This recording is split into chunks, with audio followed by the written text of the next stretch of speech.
आणि म्हणून मराठी माणसासाठी एकत्र आल्याची दवंडी पिटवताय। मग 20 वर्षापूर्वी तुम्ही कुणासाठी वेगळे झाले होतात, कशासाठी वेगळे झाला होतात ते पण एकदा सांगून टाका। त्यामध्ये तुमचा स्वार्थ होता, अहंकार होता। आणि आता जनतेने बँड वाजवल्यावर ब्रँडची आठवण आली। पण खरा ब्रँड कोण आहे? खरा ब्रँड फक्त आणि फक्त बाळासाहेब खरा ब्रँड आहे।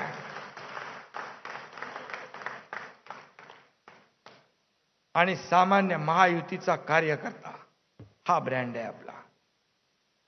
तोच या निवडणुका जिंकून देणार आहे। बाळासाहेबांचे विचार जपले, शिवसेनेचा आम्ही विचार जपला, शिवसैनिकांनाही आम्ही जपतोय आणि त्यांना यापुढे देखील कायम जपत राहणार। आता महायुतीच्या कार्यकर्त्यांचं मी सांगतो, महायुतीचे कार्यकर्ते देखील आपल्याला जपायचे।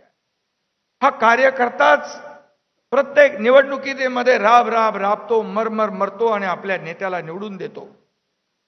आणि म्हणून त्याला जपलं पाहिजे।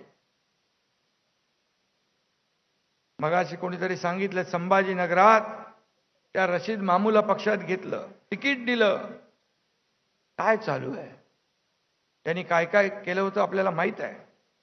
आणि बाळासाहेब असते, देवेंद्रजी तर यांना उलट टांगून फटके दिले असते की नाही? काही जण निवडणुका आल्या की पार इतिहासात जातात।